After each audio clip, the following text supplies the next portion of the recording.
ભરૂચ જિલ્લા આરોગ્ય વિભાગ દ્વારા HPV રસીકરણ અભિયાનનો પ્રારંભ ભરૂચ સિવિલ હોસ્પિટલ ખાતેથી કરવામાં આવ્યો હતો।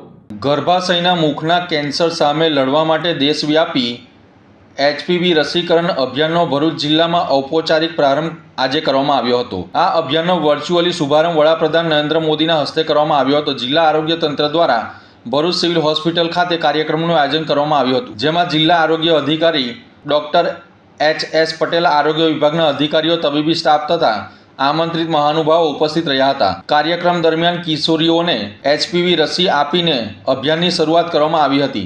આ અભિયાનનો મુખ્ય હેતુ કિશોરીઓને હ્યુમન પેલિપોમા વાયરસ સામે રક્ષણ આપીને ભવિષ્યમાં ગર્ભાશયના મુખના કેન્સર સામે જોખમ ઘટાડવાનો છે।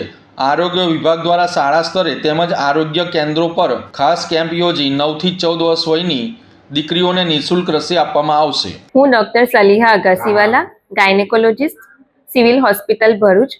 સૌપ્રથમ ભારત સરકાર દ્વારા લોન્ચ થયેલ HPV વેક્સિન કાર્યક્રમ માટે હું ભારત સરકારનો ખૂબ અભિનંદન અને પ્રશંસા વ્યક્ત કરું છું।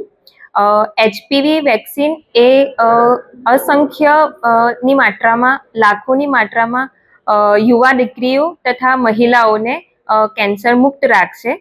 એટલે આ એક આરોગ્ય લેવલ પર નહીં, પરંતુ ભવિષ્ય, આખા ભારતના ભવિષ્યનું ની સ્વસ્થતાનું નિર્માણ કરશે। HPV વેક્સિન એ કેન્સર થતું અટકાવવા માટે છે, એટલે prevention is better than cure.